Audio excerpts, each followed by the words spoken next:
Hey guys, welcome back to another episode of Overland and Chelsea. Sorry for being late. As Matisse always says, lateness is greatness. I had quite a funny thing happen. I accidentally posted the link to join StreamYard to Twitter instead of posting the link to view the stream. And so people started joining and I added them like, Matisse, why is your name weird? So like, why doesn't it say Matisse on it? And then I realized that I posted the wrong link and I've had like just a mishap. So yeah, that's about how my day's going. But Matisse, how are you doing? I'm all good. It's funny because like there was, what was it, 3 people that burst in here saying, "Hey, pick me, this is great, I'm in the show." And I'm just looking at the text messages like, I'm not in there. Like, I'm yet to arrive, so I don't know what's going on here. But yeah, good to be back. Obviously, big game tomorrow. Very big game. Like it's a Carabao Cup, but it is the semi-final and it is Conte and it is Tottenham. There's a lot of factors involved that make this bigger than usual. So I'm really looking forward to it. I can't wait for the game, actually, to be honest. I'm looking forward to it. It's going to be very heated. Are you still heated from yesterday? No, not from that. No, like, to be honest, it is what it is. But from a Tottenham perspective, those games are always heated. Like, those games are very aggressive. Yeah. I'm looking forward to the fight. Yeah, it's been a while since we've progressed this far in the Carabao Cup for some reason, I feel. So it's good to be kind of exciting to hopefully get a trophy. Let's see. But I wanted to ask you, about the Lukaku thing, about Spurs. I want to talk about it all. So, guys, if you don't subscribe to Matisse, we do a show on his Twitch channel every Monday, and we've talked all about Lukaku, but it seems that there have been some, I don't know, stories or whatever, quotes that have come out and said that Lukaku and Tuchel have made up, so to speak. He's feeling apologetic. He apparently trained very well. And I even saw something, I don't know how true this is, that he might get like a $500,000 fine. Not sure of the validity of that. But Matisse, have your feelings changed at all from yesterday to today? Because I know that you were really pissed about the situation yesterday. Yeah. No, it hasn't. I think, it's the common case of I've been caught, and now after not realizing how bad my actions were on Saturday when he initially said that, he didn't really feel bad for the situation. He didn't really understand why people were annoyed. Then, of course, now he's come to his senses and now he's apologized. He had to apologize. He had no real choice. The whole squad have obviously confided in Tuchel and have decided that he was in the wrong, hence why he didn't play against Liverpool. So if he wants to play for Chelsea and he wants to, finish the season playing games, of course he has to apologize. He has to apologize to the team. Do I know if that apology is sincere? No, I don't, because his words don't mean much anymore these days, and I won't be taking his words. I won't be taking his words as honesty, because there's far too many gray areas with what he says. So he had to say it. It had to happen because he's not going in January, and we have to make do with the situation until the summer. So I just see it as, grown adults analyzing the situation and understanding that he's not going anywhere in January. His words, what's honest now, we don't know. But at the end of the day, publicly, we have to defend him as Tuchel has done. We have to bring him back into the team. We have to, play the guy in some games if we need him, and we have to move on, because, and at least until the summer, because we still have the rest of the season to complete, and we have to try and win the rest of the competitions that we're in, all the cup competitions. So it's a pretty normal ending to a stupid situation that should never have happened. But it's not going to change the fact that I don't really have any love for the player anymore.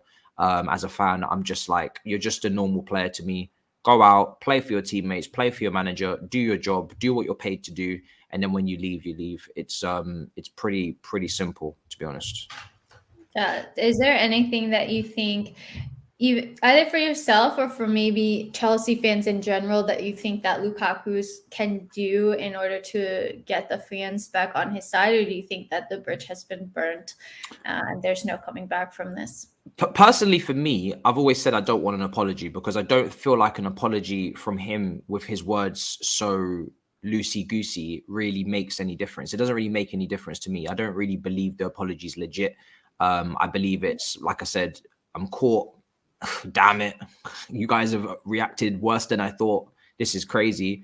Okay, I'm going to apologize. Like, it's not really sincere, and it's going to be PR. So I've always said, and I've been consistent on this on my channel and on Spaces, just go and play the game, go and score the goals, try and win us some trophies, and that's the only way Chelsea fans are really going to get over it. Do you know what I mean? No one's ever really going to forget it, but some people will forgive if he wins us big trophies, and I'm sure that would make up for the drama. So go and win some trophies for us. Go and score the goals you're meant to score, and then we can move on. There's no point talking. There's no point putting out a statement. There's no point doing a letter. Like, it doesn't really mean anything. Do you know what I mean? It's what's done is done. So just go and go and score goals for the team. Make the teammates that you kind of disrespected back on your side again by helping out the team and putting in the graft for the team. Because the only thing I will say about him is that regardless of what he's done off the pitch, on the pitch in the last 2 games, he's been man of the match. He's been scoring goals. He's been working hard. He's been tracking back. I was doing a vlog for the Brighton game. I didn't get to put it out because of all the drama that came afterwards. The Brighton game, he was unbelievable. He was tracking back. You know, he scored. He did so well on the pitch. Aston Villa, he was brilliant. Won a penalty, scored. Put those performances in for the rest of the season, and everybody will leave it. Do you know what I mean? That's the apology. Performance, actions speak louder than words. So hopefully that's what we get from him. Yeah. Somebody says Moss talking like someone that got heartbroken. And but do you know what? People keep saying this to me. Got that vibe as well. But at least that's how you know that I really backed the guy. Like, I was never someone that didn't think Lukaku wasn't, you know, the top striker for us. And I did a video on Twitter with my sunglasses on, which is now getting quote tweeted to oblivion when he joined.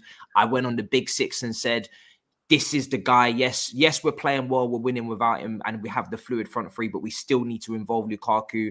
I spoke about how he's multifaceted and he can do all of these different things in his game. So at least you know from how pissed I am that I really backed the guy.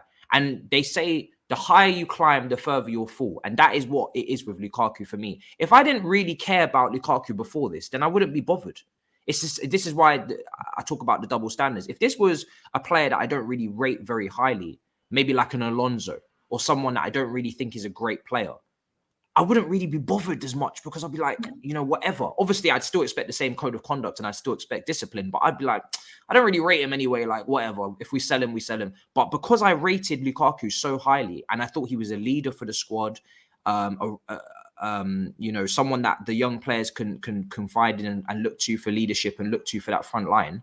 Of course, I'm massively disappointed because he's kind of gone against all the intangibles that I expected from him. I expected commitment. I expected longevity. When you pay for 100 million for a 28-year-old, you expect him to stay for a good amount of time. You expect professionalism, all of these things, and he's blown it all out of the water.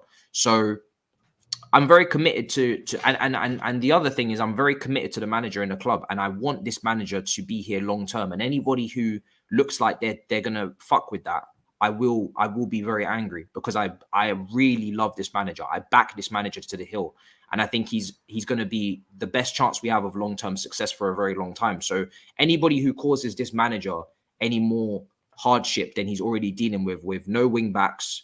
Not much transfer back in with this window so far. Of course, we're waiting. Saul, he got, you know, not great in the summer. Injuries, COVID cases. Anybody who makes it any worse to manage a situation for this manager that it is already pretty poor, and he's, for me, doing very well with it, then I'm going to be onto them because it's selfish.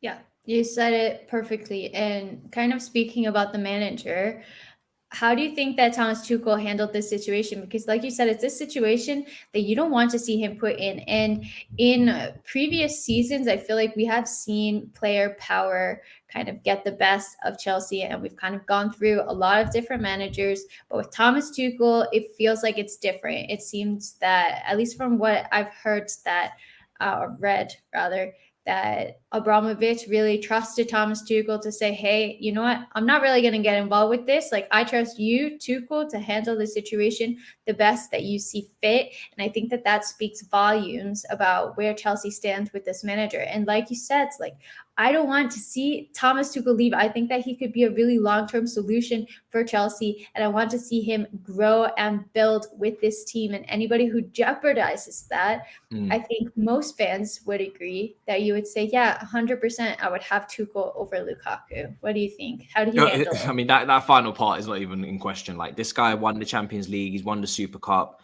He's been, from a PR perspective for the club, working with Mourinho and not being combative. He seems to be having a good relationship with the board. He's brilliant in the press conferences. He explains himself tactically. He takes responsibility when he's wrong. He confides in the leadership group in dealing with this situation here, making sure that he's not authoritarian too much.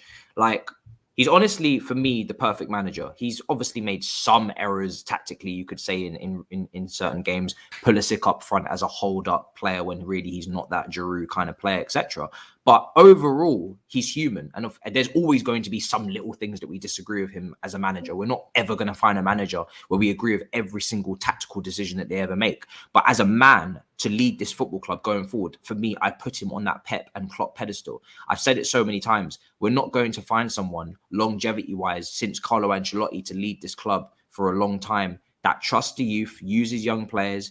He has a clear identity of how he has to play, but then has flexibility and isn't stubborn. There's so many positives and very few, and I can't think of any negatives, to be honest. Like, because even Pep and Klopp have some negatives. You can talk about the Champions League final, not playing a DM, Klopp bitching and moaning sometimes in press conferences. Everybody has their negatives. But for us to have this many positives with a manager, it's not normal. And I hope people really appreciate what we have, because when it's gone, you're going to realize the drop-off.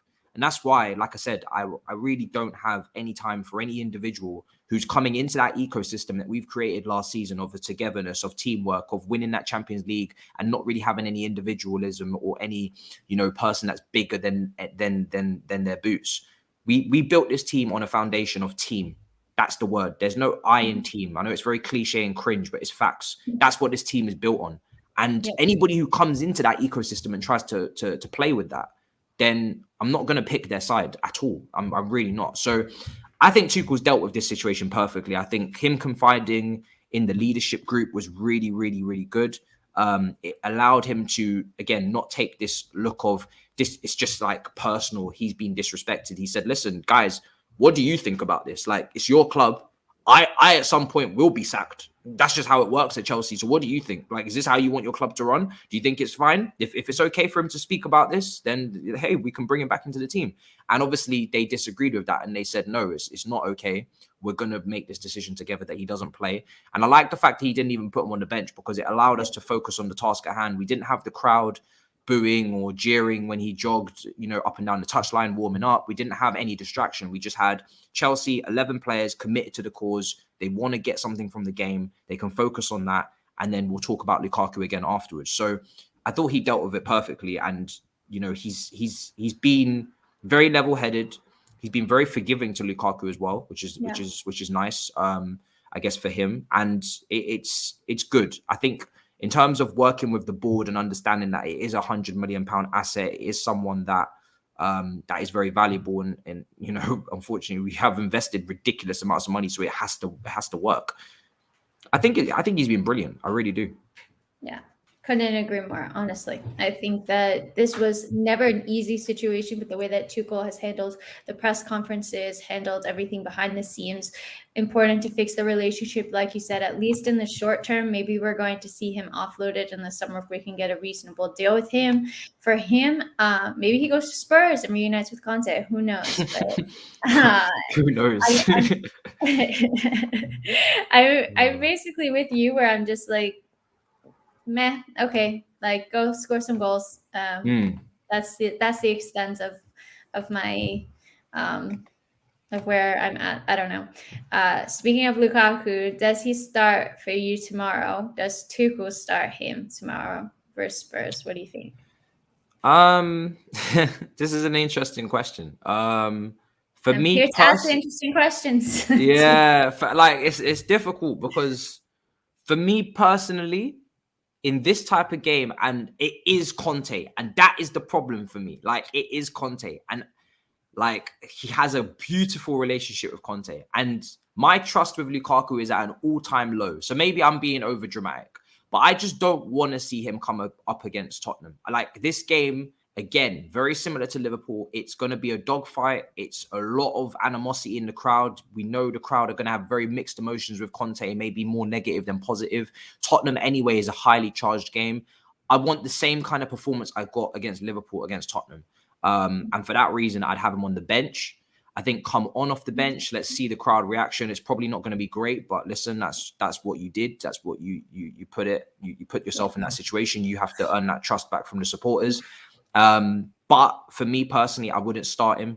I think the camaraderie and the togetherness that we've shown against Liverpool, I want to see the same against Tottenham. Bearing in mind, if I'm to be completely objective about the situation as well, which I will be now, I won't be flying my flag so high with this player.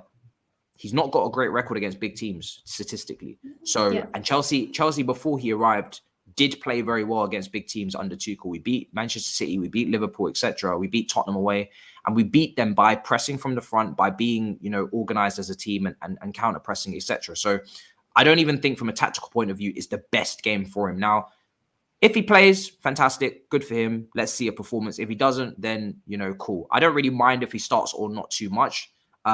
Because it's down to Tuchel, and I'll back whatever decision Tuchel decides. He's the one that's seeing him every day, deciding on what happens. The one thing I will say about Lukaku is it sounds like he's training to a great level. He's still putting in the graft, at least on the pitch, when he's played the last 2 games, and also on the training. So it's really just the mouth. Just close the mouth and then just do what you're doing on the pitch. So if he plays, cool. If he doesn't play, cool. I don't really mind too much. But I would prefer him to come off the bench and just ease him back into the ecosystem a little bit. Yes, he's definitely going to get boots. Like, if it were me, I would burst into tears if somebody boots me.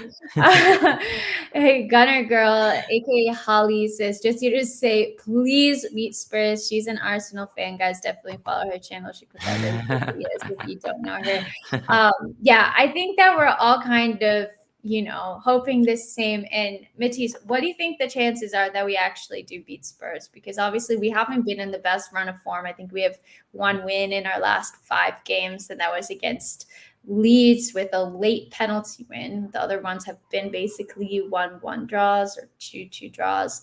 It hasn't been looking good. It's been for a variety of reasons. I've been saying this a lot. Any team that has 2 of their most important players out, aka for us, the wing backs, is going to struggle. That is normal. We saw that with Liverpool last season with their center backs. And the wing backs are so essential to how we attack and how we defend. But how do you see this game going down? Do you think that Chelsea can win it? Tottenham are better with Conte. There has been a difference. You can see it just purely from Harry Kane for a start. He's scoring goals again. He's got his finishing back. He seems to be back with the team and doing the business for them. To obviously a lesser level, still need to probably do more if you're a Tottenham fan after watching what you watched at the start of the season. But he's back. Son is always there. That's always a problem. I think with Tottenham, you can see, regardless of the lucky win kind of against, Watford, I think the last game, last minute winner, etc. There is that camaraderie and that togetherness to listen to what Conte is saying, at least from some of those players anyway, and work towards some sort of improvement. And I've been saying it, I think Conte will be desperately trying to win a trophy. I know he said that we're not going to look at short-term success over long-term success, but if you win a trophy at Tottenham, you've won. Like, you've won the jackpot. Like, honestly, they have not won a cup. Doesn't matter which one. It doesn't matter which one. As long as it's not the Audi Cup. Like, if you win a trophy, you've won. The last trophy they won was a Carling Cup that we gave them in 2008 as charity. We said, listen, here you go. It's been a while. Here you go. I wish we didn't do that, because otherwise I don't know what year we'd be talking about for their last trophy, but it was a long time ago. It was 13 years ago. So if he wins this competition, then he's won. He can do whatever he wants and he's going to come out a winner. And I think he knows that. And that's why I think this is going to be difficult, because we cannot allow them to get to that final. We have to stop them. And And I think it all comes down to the defending. We've got a lot of injuries there. Trevor's out, Christensen's out. Aspilicueta is going to play another game. Again, fitness-wise, I'm interested to see how he's going to cope. Silva, again, another player who's been overplayed now at his age, to be playing 2 games in the space of a few days, not good. Rudiger should be fine. But we really have no other option unless you're going to bring in Malang Sarr. And I highly, and I cannot stress this enough, highly recommend that we don't. I don't want to see Malang Sarr and Marcus Alonso ever again in the team together. I'm ready to say that. Them two, because I want us to replace Alonso, so it's easy for me to say that. I don't want to see them play Sarr and Alonso in the same team on that same left-hand side, because it will hamper Chelsea to levels that we've never seen before. Well, we've already seen it. So Rudiger needs to play. That's non-optional. We'd have no choice there. We cannot play Sarr and Alonso on the same flank and expect them not to target that side and absolutely rip us a new one. So for me, it's got to be a strong enough team to compete. We don't know what team Conte is going to put out. We have the FA Cup against Chesterfield on the weekend to rest players, really rest. I'm talking strip that whole team. Nobody who starts games should be playing against Chesterfield. That's Saul's game.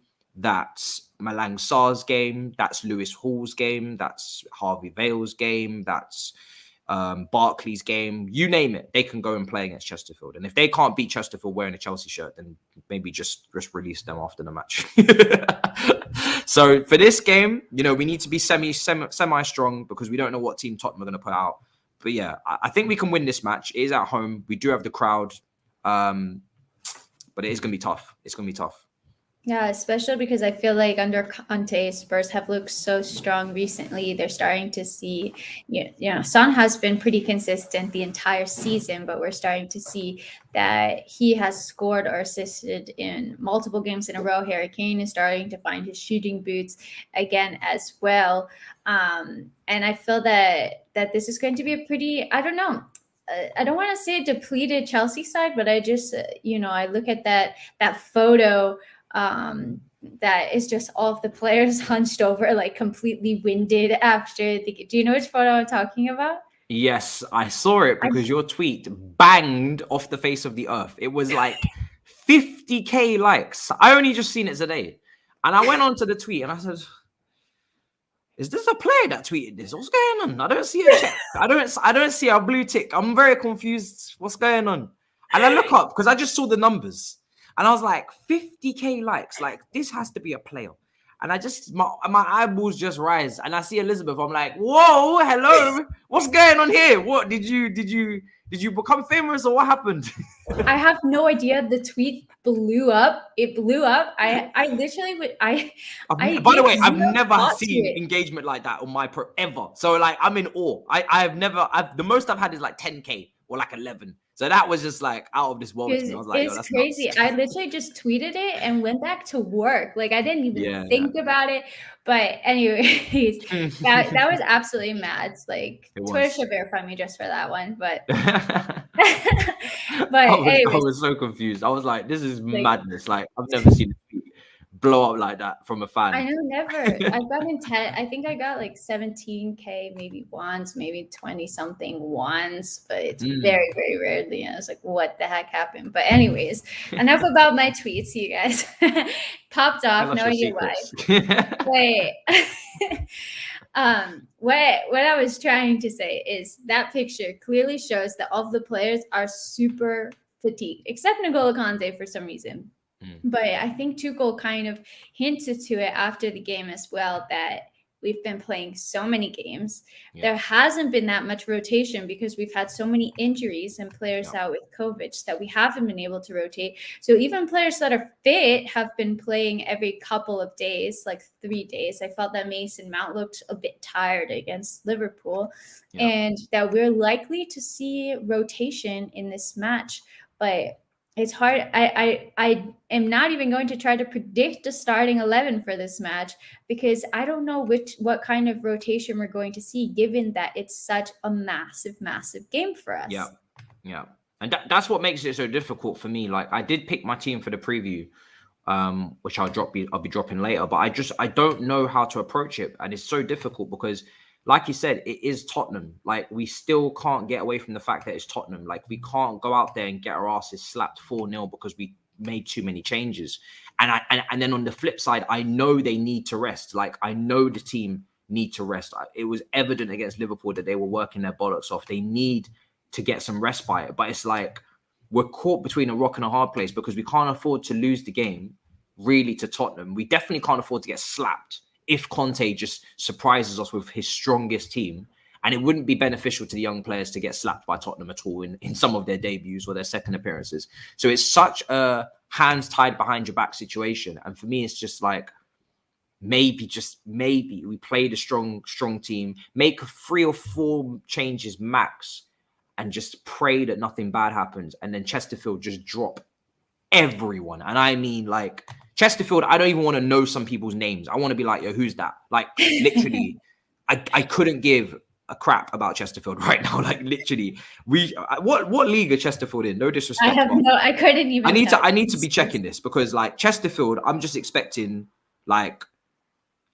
a field trip. Like, honestly, just send them to Fort Park. Do you know what I'm saying? That's what this is. Just send them to Fort Park. Any team that we put out should be able to beat Chesterfield. Realistically. No disrespect, but you're completely no disrespect. Like, of course. Let me. I don't even know what league they're in. I'm trying to find. Let me know in the comments. Conference. Don't take the piss. Is it really conference? League Two. Yeah. See, this is what I'm talking about. Nick is always right. Yeah, it's League Two, isn't it? Yeah. Listen. I don't want to see nobody against Chesterfield that I recognize. Yeah. Is it conference? Well, listen, some people are saying League Two, some people are saying conference. I don't know. But regardless of what it is, don't let me notice nobody. Don't let me notice anybody out there on that field. That should be the week off. Do you remember when we played Luton under Lampard and we had so much time off? That's what I kind of see this as. Yeah. What was that? Did we win like 7-1? Am I getting that right? I think it was like 5-1. I don't know. But we have Tottenham next week, this time next week again. I don't know if it's Tuesday or Wednesday, so we have to rest against Chesterfield. 1,000%. They're actually in the conference. Oh my God, they're first in the conference. They are fully in the conference. They are 2 points ahead of Halifax Town. That's a bank. That's where you do your online banking. Halifax. Like, oh my God. Come on now. Come on. Don't let me see nobody against Chesterfield. Do you want me to go through some of the teams in this league? Halifax, Wrexham, Boreham Wood. I think that's a train station. Bromley. That's where some man them went to school. Elizabeth. It would be really funny for me to see the teams and try to pronounce them because some of these teams don't even have badges on Google. No, don't let me see this. Don't let me see this, please. Oh my God. Somebody goes, let's give Czech a game versus Chesterfield. Chesterfield, I don't want to see a single brother I know. Don't let me see it. So yeah, this team can be strong. And then when we play the online banking team, let them or the online banking / Thought Park, let the man them from the academy roll that one out. For real. That's so funny. Yeah, so I think we've established that we're going to be resting players against Chesterfield. So maybe we can afford to play a somewhat fit team. And the thing that I saw in some of the comments there, we're getting a lot now, so I completely lost it. But the thing is that we were really tired against Liverpool. I actually thought that we played well against Liverpool. I thought that we dominated, conceded a goal due to individual mistake. We then looked good, conceded the second goal, didn't look as good. But then once Kovac had scored, we got into rhythm again. And I thought that overall it was pretty balanced, but I could see how the weight or whatever would kind of tilt towards us a bit as to who had given a better performance. And I really hope against Spurs that we see more of the same, that the players decide to play for Tuchel, to play for the fans and say, hey, I know that we're really freaking tired right now, but we're going to give our all, especially because, any game versus Spurs is always mad. There's always madness against Spurs every single time. 100%. It's a guarantee. Like, there's so many, the battle of the bridge when they tried to win the Premier League, but we decided to stop them.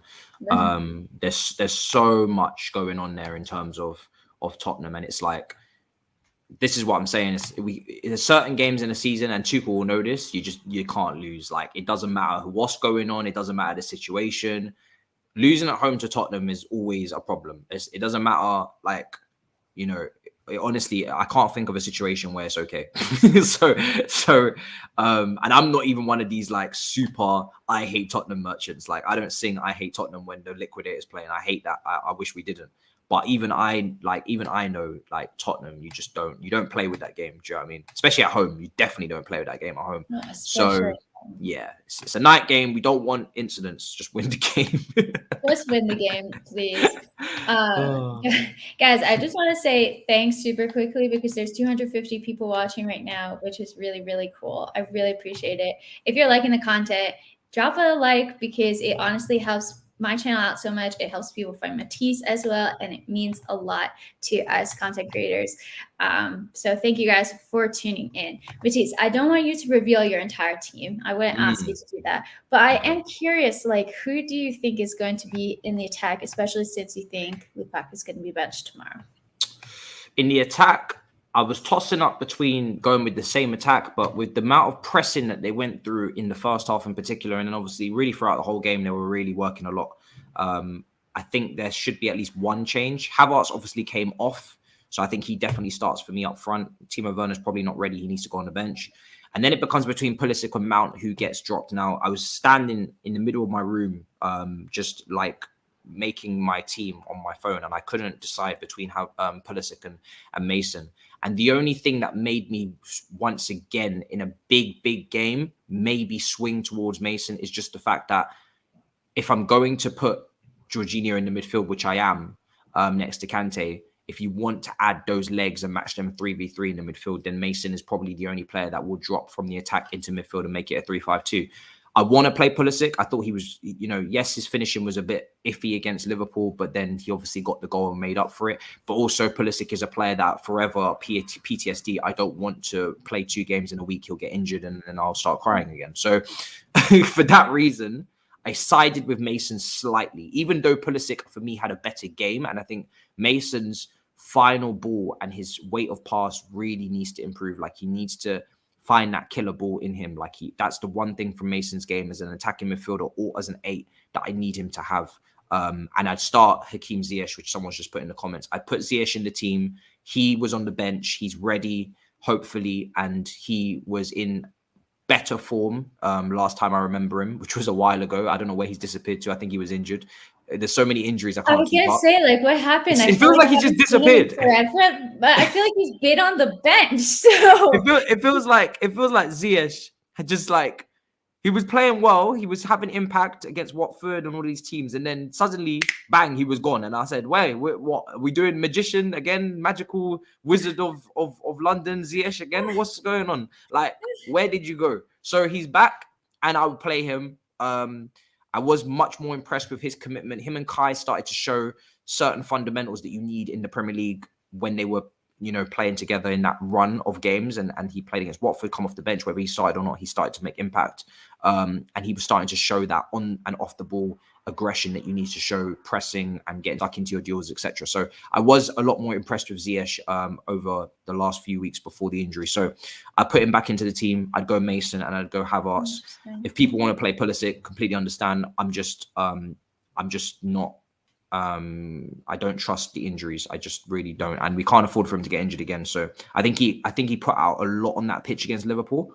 And if we're talking about players that are really exhausted and potentially need to be looked after, he'd be one of those players. I'd obviously go Kante as well. A lot recently as well, given he's been playing out of position. Yeah, he's that's been a great starting point. Almost every game for Chelsea, so I completely see why you would want to give him a rest in this game.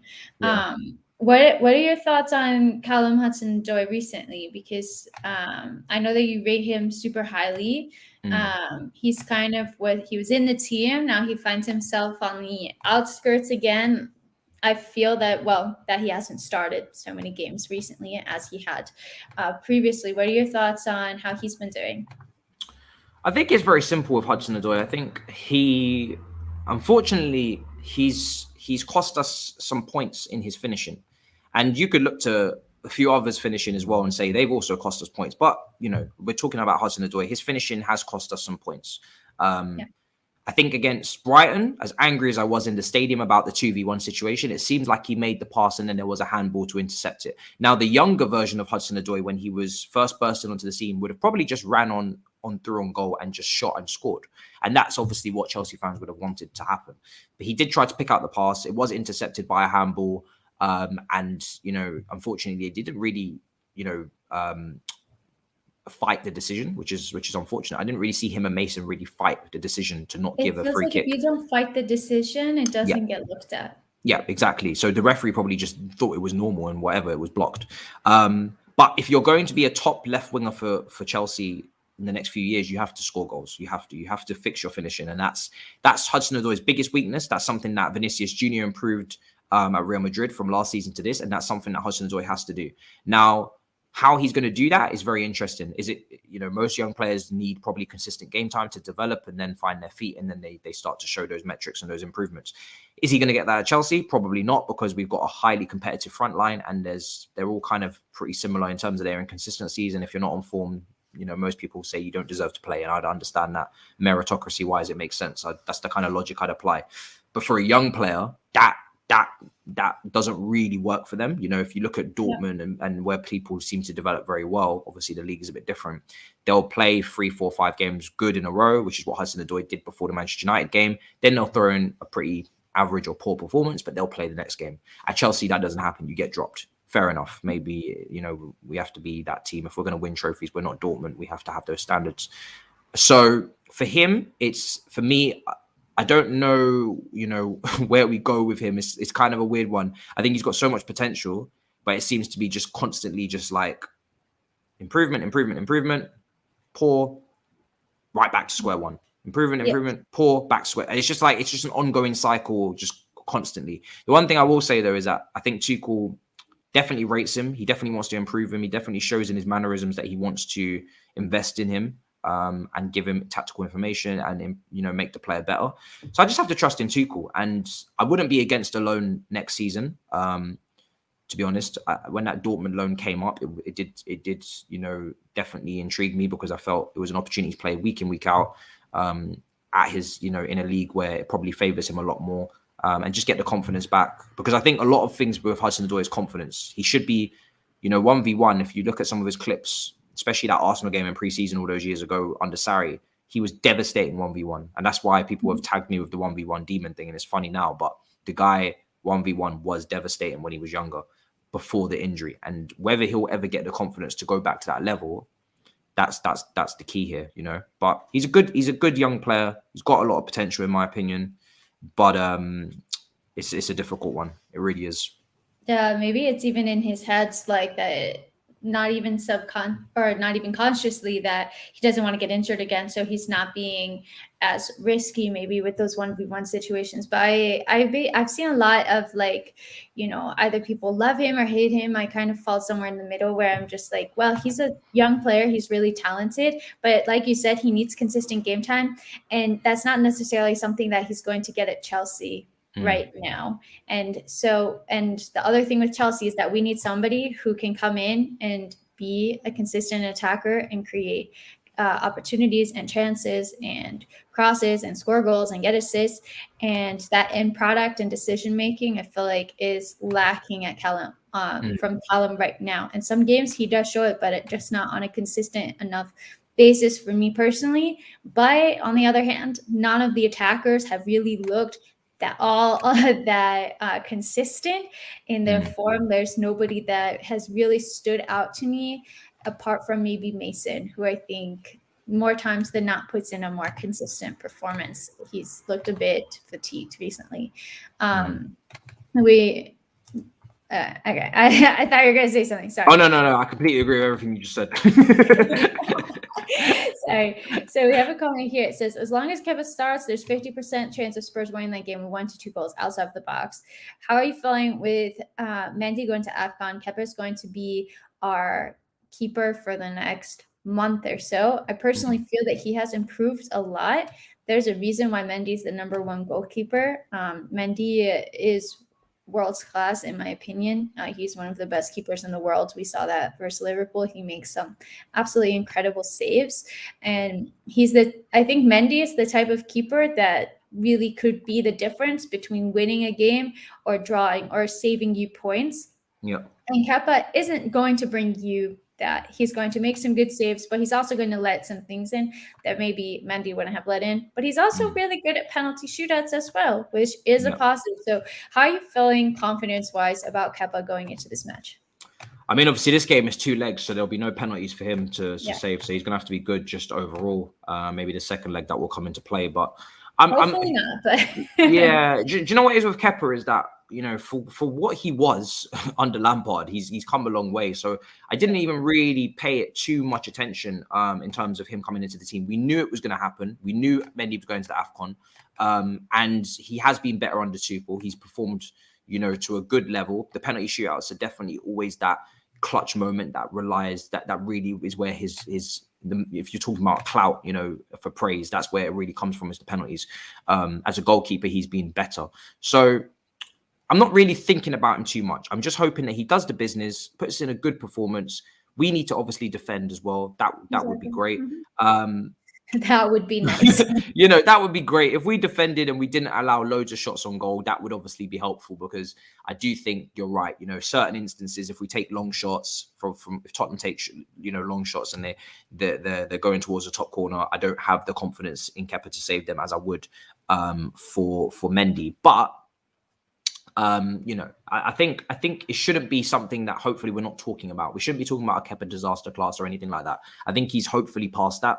His value in the stock market has definitely gone up since Tuchel's come in. So just a good performance, you know, do your job. And obviously if you concede, it's not the end of the world, because goalkeepers concede. We'll analyze it if it happens, and we'll see whose fault it is. But I'm not massively worried about it right now. It's definitely not like top of the worries in terms of what's been going on recently. I'm more worried about the wing backs. Yeah. Especially when they're playing back-to-back games and they haven't had any rest. Yeah, exactly. Yeah, it's a problem. I think our poor form really coincides with Ben Chilwell getting injured. We start conceding goals, we start drawing games as soon as that balance in the team has been taken out. And that kind of leads me to my next question from Robbie. Question for Elliot Ma: what do Chelsea do to move forward and pick up wins when games are not going your way? So we have been drawing many games, haven't really been losing, but still the performances have not been great. We've been conceding a lot of goals. We have been letting up leads as well. But we also, I feel, put in a pretty good performance against Liverpool, despite going 2-0 down. I was really, really proud of the team performance and their spirit to come back and get 2 goals, because that could have easily gone the other way. But what do you think is the most important thing for Thomas Tuchel and the guys to try to start stringing together some wins? I think for me is the board. I think they need to go and get that left wing back for Tuchel right now. You know, they really need to go and get it. They need to go and get that left and right wing back for Tuchel right now, because, you know, we're not even talking about being better now. We're just talking about maintaining what we started, which was the wing backs, Chilwell and James, being great players for this system and helping the team defensively and going forward, you know, and they're involved in both facets of play. They control the whole flank. They control the chance creation. They control, you know, the cover for the centre backs. They control even coming inside in the narrow positions and helping with the counter press. We need to get the wing backs signed, and until we do that, my expectations from this team for the rest of the season will fall through the floorboards. Like, you can forget Champions League. Like, all of that is there's no even point even talking about it. We will get unstuck if we don't get the wing backs. So whether it's Lucas Digne or whoever it is, we need to go and buy them. And until we buy those players or loan them or whatever we have to do, my expectations for the team will drop, because they put in a great performance against Liverpool, ridiculously proud, but over the stretch of the rest of the season, game in, game out, week in, week out, they will fall short, because they simply, you know, Alonso's not quick and mobile to be playing 2 games a week, and Aspie, at his age, I shouldn't even have to reiterate at this point, he shouldn't be playing 2 games a week. So in the most athletic position probably in the team.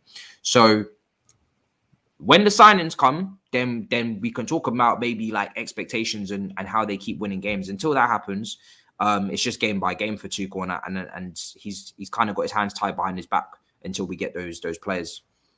Yeah, I mean, I totally agree with what you said. And I've kind of been saying on my channel, like, I'm trying not to overanalyze these games too much, because I know that we have been having a lot of struggles recently. And that's not me trying to make excuses, because I feel like the both of us really call things as they are. And we'll kind of say, like, hey, no, we just haven't played well. But when you take two of your most important players out of the system because they're injured, and then you force all these other players to play, and they're having games every couple of days, they're getting super fatigued mentally, physically. You have other players out playing through injury. Conte seems to be coming in and out of the team. Chalobah coming in and out of the team. Jorginho as well. It's just a lot of injuries, COVID, etc. It's a lot to deal with. So I'm trying not to analyze too much into it. I feel like it really hasn't just been our season with the injuries. I feel like you have to get a bit lucky to have kind of like injury-free season, more or less. And I don't know. I'm hoping that we can go on and win maybe this cup, the FA Cup. Let's see what we get up to. Yeah, no, 100%. We I think, you know, for me personally, in the way that I view the team now going forward, I think we're gonna have to just be a cup team. I think to compete for the league is even more difficult than I thought. I thought we could compete this season, you know, without saying that we're favourites and we're going to win. We're going to compete. We're going to be with Liverpool, with Man City. Even Liverpool have fallen short, and it just goes to show just what a stranglehold and what a dominance City have on this title and on this league right now. I think the only way to really compete for the league is not just with what we're used to, with a new manager and him bringing up the players to new levels that they weren't really at before, with Conte doing it, etc. We actually need to strip everything down, analyze the weak points in the club, in the team, reshape the squad, bring flexibility, bring that number 6, make sure that we can be formation, you know, flexible for next season, allow us to have the good depth that we need, get rid of the deadwood, get rid of the players that keep going out on loan and signing 1-year contracts for no reason, just because we want a penny pinch, and get some scouts. Because if you take a look at the scouting at this club, it's really average. Like, the only good bit of scouting I could say we've done recently now 100% is Mendy. You know, for the fee we paid plus what we got in return in terms of value for money, you could say Mendy was great scouting. That was obviously down to Petr Cech. Everybody else haven't really fulfilled their value. Thiago Silva was free, but nobody needs to tell anyone that a generational centre back, you should bring him in. Like, that's just 1 + 1 is 2. I could tell you that.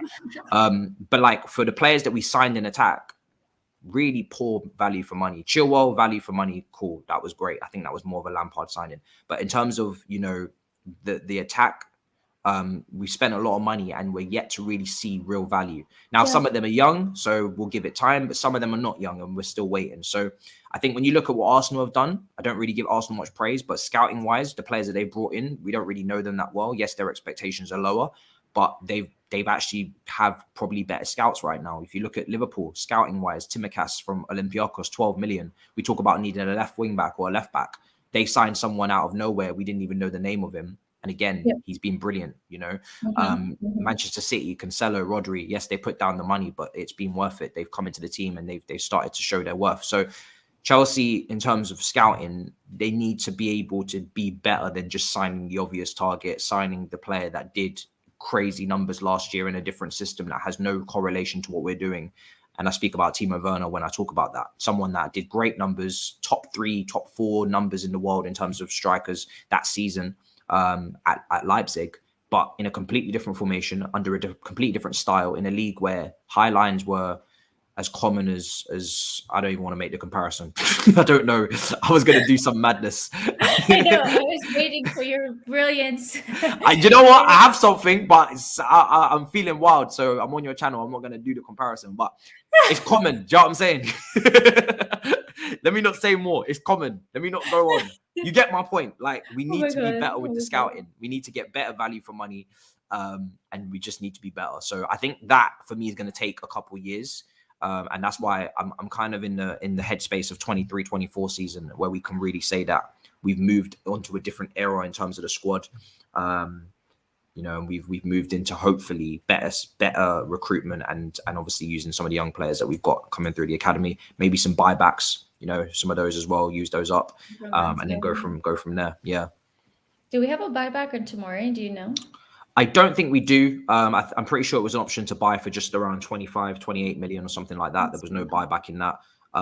So he's definitely not got a buyback. Livramento has a buyback.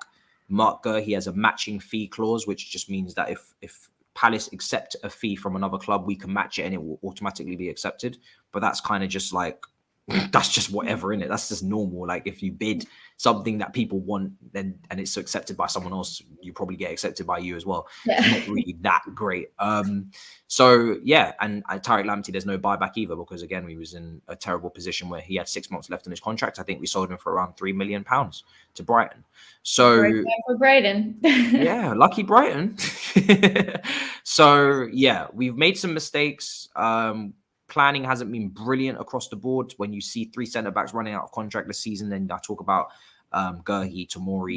What do you think about that? I was literally just going to ask you, like, the fact that we've sold so many defenders recently, and the fact that we have 3 Christensen, Rudiger, Aspie. Oh, and it was really 4 because Thiago Silva just signed his contract extension, which, by the way, is absolutely brilliant news. I was so happy to see that. Did you see how he like took the pen that he signed? Yeah, I love it, man. I was like, I love you, Thiago Silva. That's brilliant. Those are the things I love to see as a Chelsea fan. Those are the things I love to see. You can tell he loves the club. We need to sign Bella up to the women's team. I've said it already. Do you know what I mean? Like, just sign his wife up as well. They're brilliant, honestly. And this is why I talk about. This is why when people say, "Oh, you're obsessed with the academy," no one should ever say that to me, because I really only care about the good players. If you're not good, then obviously you probably have to go somewhere else. But like, you look at Cesc Fabregas coming in, you look at Thiago Silva coming in, players that are coming in the latter stages of their career, and we've taken to them like a duck to water, because 1, they're quality, 2, they're professional, and they grow to love the club. You don't have to love the club from an instance. I don't need you to be sitting in Chelsea diapers from 8 years old with a dummy in your mouth. You can come in later and love the club. It makes no difference to me. Giroud is another example of that. So I absolutely fucking love Thiago Silva. He's unbelievable. But in terms of resculpting the club, I think the reason why we're in the position that we're in when you talk about the defense is because our constant will to win and our constant will to try and compete for the Premier League every single season. It's short-termism, and we never actually try and build anything, like seriously build something.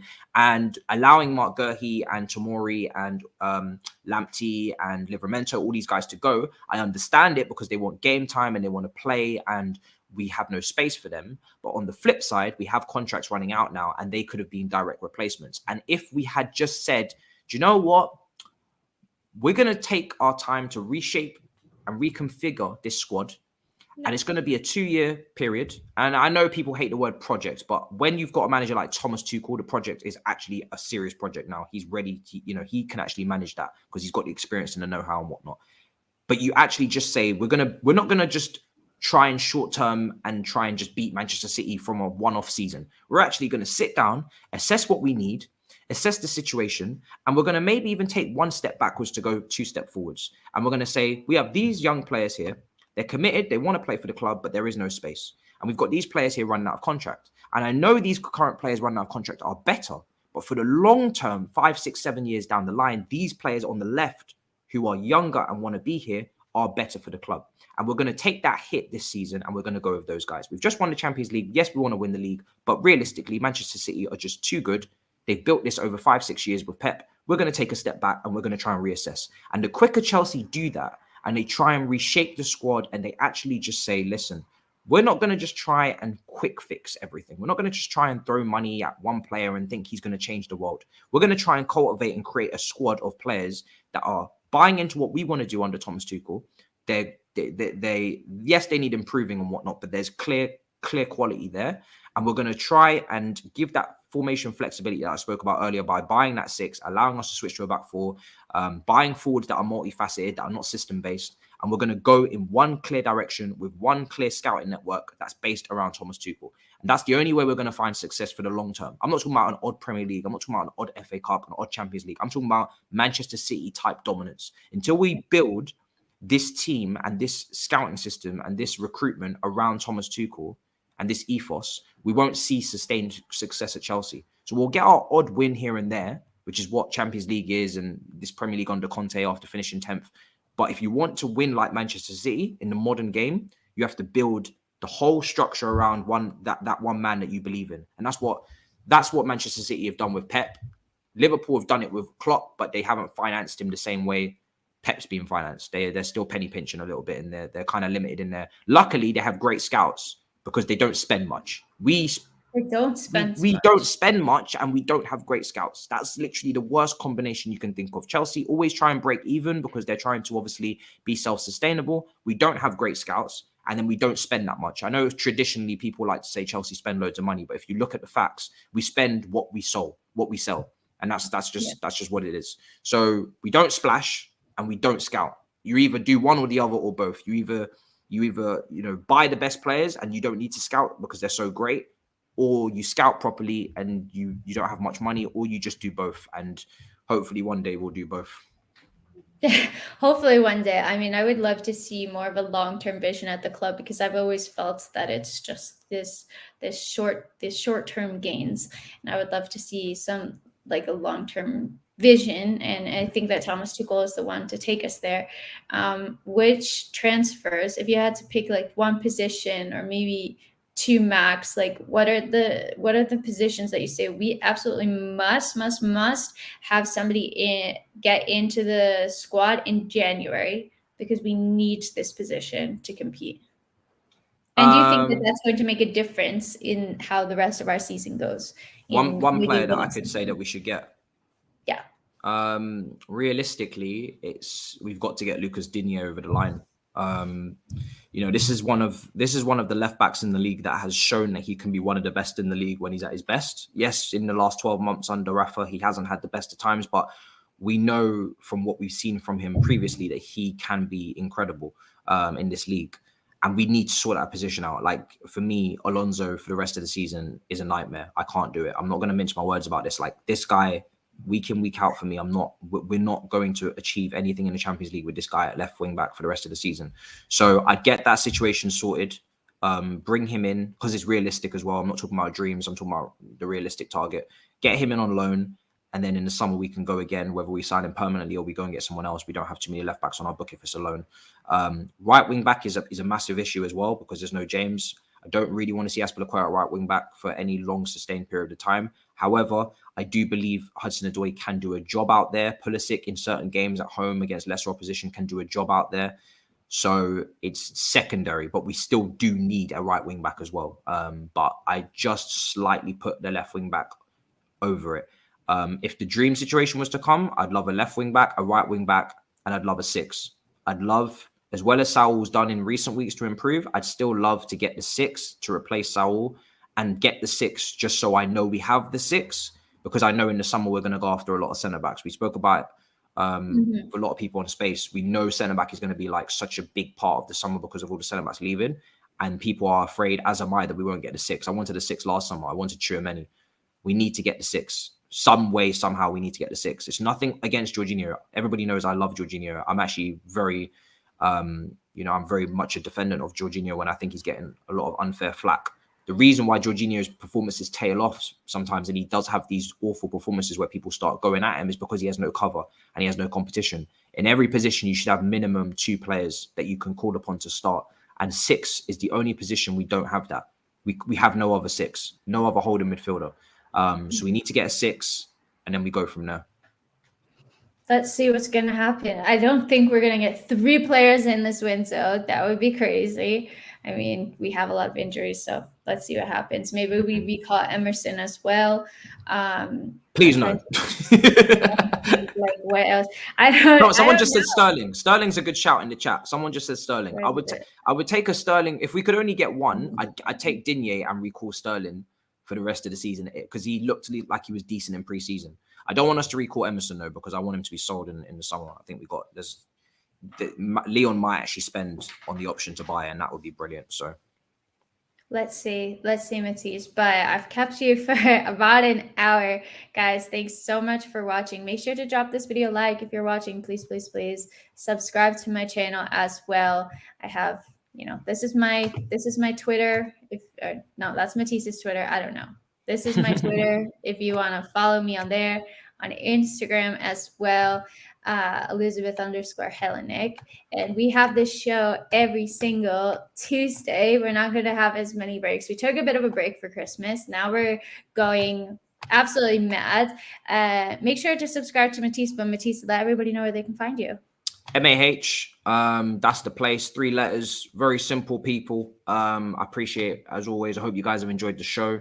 And yeah, I mean, for me, I'm throwing out a preview, well, not really a preview. I don't really do previews anymore, but a video for the Tottenham game.